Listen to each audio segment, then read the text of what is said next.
Hello and welcome back to my channel. My name is Eleanor and today I'm going to do my August wrap up. I read a few books in August and I just want to have a quick chat about them.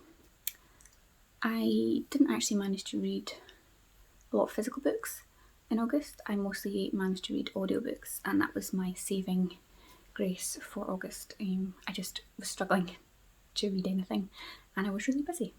So the first book I read was Fahrenheit 451 by Ray Bradbury. I'd previously read The Illustrated Man by Ray Bradbury, which is a short story collection, and I absolutely loved it. So I thought I would really enjoy Fahrenheit 451. However, it wasn't really that great in my opinion. I listened to it on audiobook, I borrowed it from my library, and yeah, I just thought it was quite pretentious, I suppose. I don't know if that's the right word.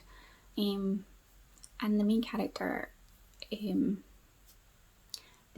of Montague is just kind of having like an identity crisis with being a fireman, and in that world, being a fireman means you burn and destroy books and literature, and obviously it's the idea is that it's quietening the population and people don't know as much and they're controlled by the government. But I don't know, it just wasn't that great in my opinion, and it was a good idea that wasn't well executed, I should maybe say. And the ending, I'm not going to spoil it, but the ending was just a complete out of the blue and it was just odd and it felt disjointed from the rest of the story and the overall message.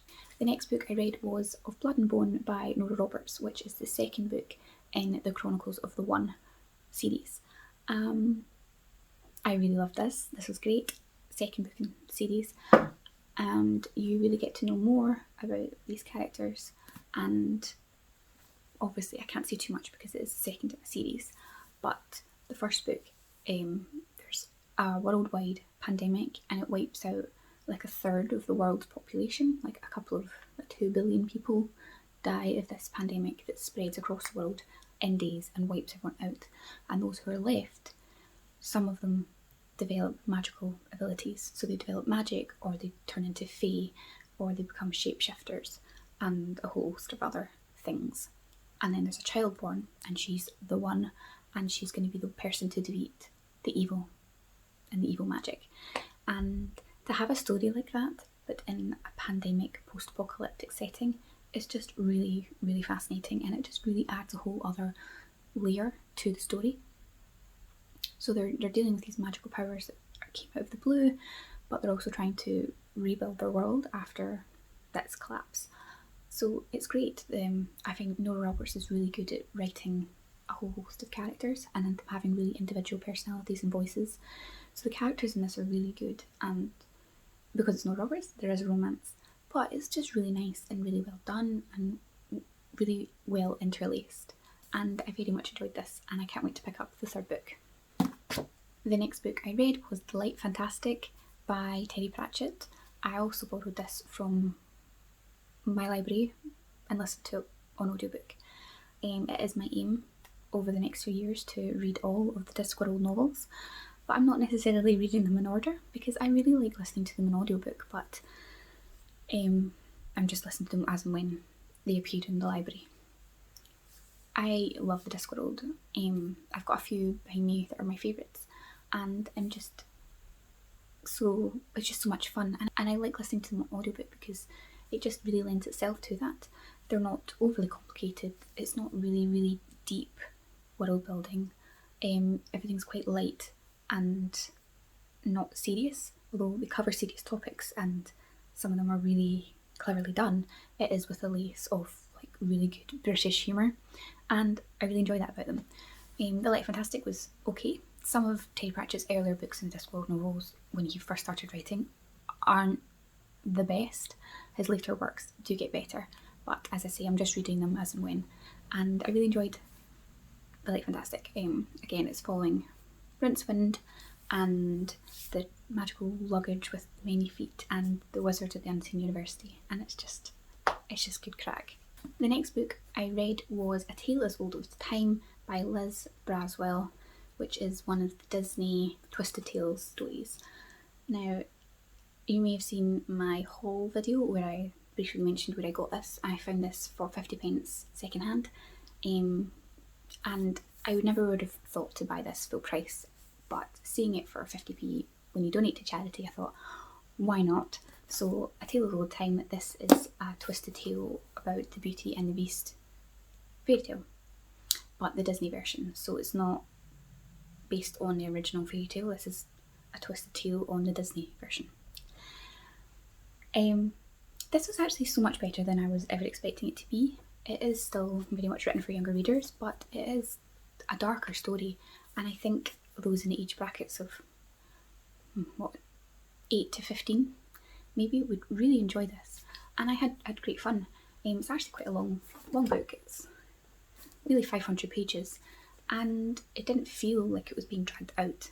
The characters are interesting, fun, and I liked the twists that were put into this. They really developed the magic system in this world, because obviously the Beast and the people in the castle are put under a magic spell, but the rest of the people in this world, there is magic interlaced, and it's also set in kind of two timelines, so it flicks between two different timelines, and it was really good, much better than I was expecting. And yeah, if I ever come across any one of these really cheap, I might give it a go, because the Beauty and the Beast isn't my favourite Disney story. It's not even one I'm particularly fond of, but I enjoyed this, so I think it would be really fun to read a twisted tale of a Disney story that is one of my favourites, and to see if I still like it and see how much that changes what I think of it. And the last book I read was Equal Rights by Ray Pratchett, and again I borrowed this from my library and listened to an audiobook. You can tell that's how most of my books were read this month, were by audiobook. It was just not a great reading month for me. This was really good. This is one of the Discworld novels. It's following the witches, and it's just good fun. I love the Discworld novels. I really like the witches in the Discworld series. They're just so ridiculous, and they're almost a parody of themselves. And we were following a young girl whose grandma is a witch, but they're not actually related, and she takes her under her wing and teaches her how to do magic and to be a witch, and it's not what's expected, and many tales ensue, and they head to the Unseen University to talk to the wizards, and nothing happens as it should, and it's just good fun. I'm thinking I actually have to write a list of all the Discworld novels and tick them off as I go, especially because I'm not reading them in order. But yeah, that's everything I read in August, which wasn't a hell of a lot.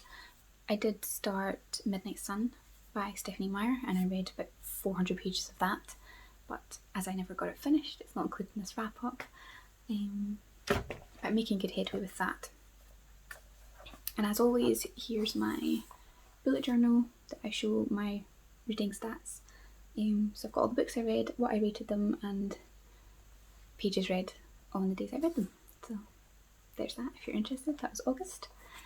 And yeah, let me know in the comments below how your reading month went in August and what you managed to read. I would love to have a chat with you. And be sure to like and subscribe if you enjoyed this video, and I'll see you soon.